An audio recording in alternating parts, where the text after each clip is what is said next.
sind Apostel der Batak, no Menschen kam aus Deutschland, Die Gnade unseres Herrn Jesus Christus und die Liebe Gottes und die Gemeinschaft des Heiligen Geistes sei mit uns allen. Amen. Liebe Gemeinde, mit den Schwestern und Brüdern aus dem Batakland auf Sumatra, da verbindet uns der Glaube an Jesus Christus. Schon bei so vielen gemeinsamen Festen und Feiern steckte uns der gelebte Glaube der Batak-Christen aus Indonesien an. In vielfältigen Liedern und Gebeten und Tänzen und vielen Begegnungen lernen wir immer voneinander und auch miteinander, wie in einer großen Familie. Seit der Nordstrander Ingwer Ludwig Nommensen, der hier in der Kirche getauft und konfirmiert wurde, vor gut 160 Jahren mit dem Schiff nach Sumatra gefahren ist und dort mit den Bataks gemeinsam den Glauben gelebt hat und den Bataks ein Batak geworden ist, gibt es diese herzliche Verbindung. Wo 2 oder 3 oder 50 oder 100 in meinem Namen versammelt sind, so sagt Jesus Christus, da bin ich mitten unter ihnen. Und das gilt nicht nur für die Bataks, sondern weltweit. Gott selbst ist die Mitte und die daraus entspringende Herzlichkeit und Offenheit ermutigt uns immer wieder neu, über den Tellerrand hinauszuschauen und mit staunenden Augen zu erleben, wir gehören zusammen und wir sind miteinander verbunden. Nommensen löste damals ein Versprechen ein, das er Gott selbst gegeben hatte, nachdem er von schwerer, lebensbedrohlicher Krankheit geheilt worden war. Und als er dann mit dem Schiff losfuhr, da war es der Aufbruch zu etwas Neuem. Gottes Geist weht, wo er will, und er inspiriert uns damals wie heute. Ein Schiff und die Schifffahrt selbst waren schon immer ein Zeichen für die Kirche, die in Bewegung ist. So wie die Arche im Alten Testament Schutz und Bewahrung ausstrahlt, so stärkt die Sturmstillung Jesu im Neuen Testament das Vertrauen für seine Begleitung und seine Nähe in den Stürmen des Lebens.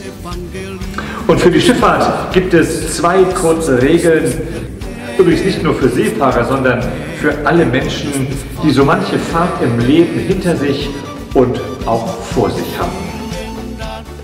Die erste Regel: Kurs halten und ein klares Ziel haben. Bevor eine Schiffscrew ablegt, hat sie das Ziel vor Augen.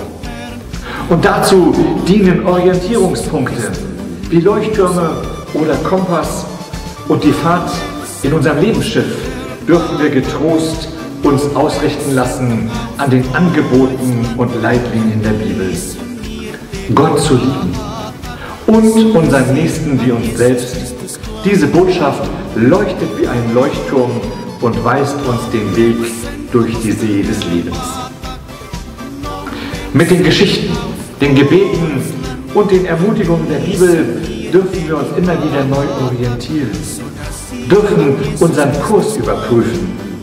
Und wenn das bei voller Fahrt schwierig ist, dann lohnt es sich einmal den Anker zu werfen, zur Ruhe zu kommen, um neue Kraft und Hoffnung zu gewinnen. Und die zweite Regel: gemeinsam geht es besser. Die wenigsten Seefahrer sind alleine zur See gefahren. Und auch im Leben ist es nicht ratsam, es alleine meistern zu wollen. Es macht sehr viel mehr Freude, wenn man gemeinsam auf dem Schiff unterwegs ist. Zusammen mit anderen. Das ist meine tiefste Überzeugung.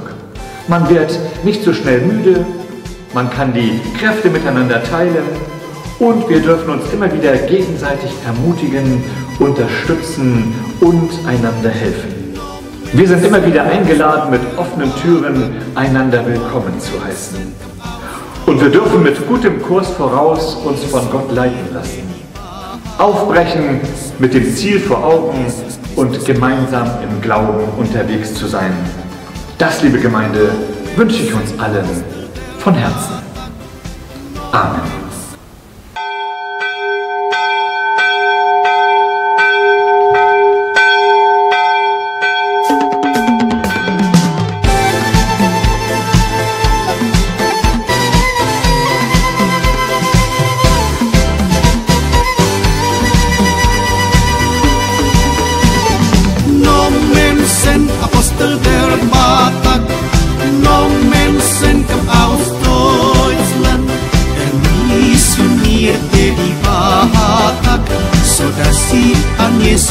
Christus glauben.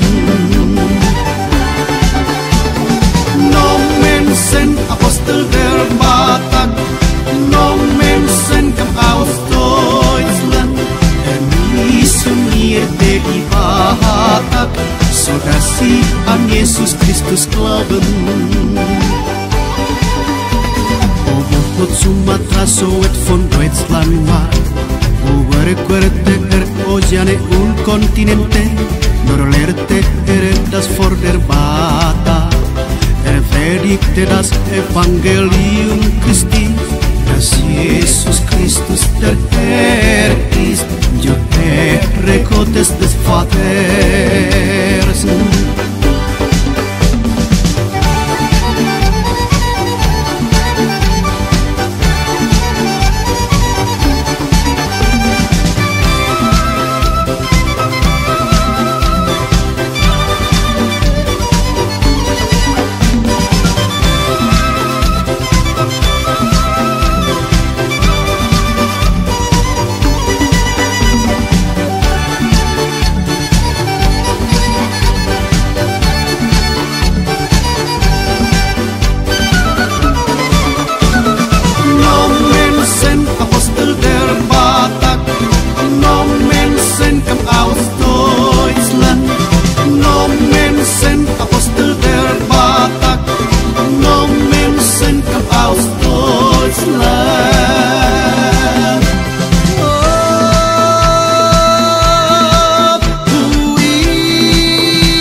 Und der Gemeinde ist noch Folgendes bekannt zu geben: ein herzliches Dankeschön allen, die auch an diesem Gottesdienst wieder so zahlreich mitgewirkt haben. Und ein besonderer Dank geht wie immer auch an Bjarne, Lennart, Christian und Oliver. Danke für eure tolle Unterstützung. Die digitalen Gottesdienste immer sonntags ab 8 Uhr wird es auch weiterhin geben. Und schon jetzt lade ich herzlich ein zum kommenden Sonntag. Da wollen wir hier auf Nordstrand in Odenwül bei gutem Wetter freiluftmäßig einen Gottesdienst um 9:30 Uhr feiern. Und bei nicht so gutem Wetter gehen wir in unsere schöne Kirche. Und der Friede Gottes, der höher ist als alle unsere Vernunft, bewahre unser Herzen und Sinne in Christus Jesus. Amen. So dass sie an Jesus Christus glauben.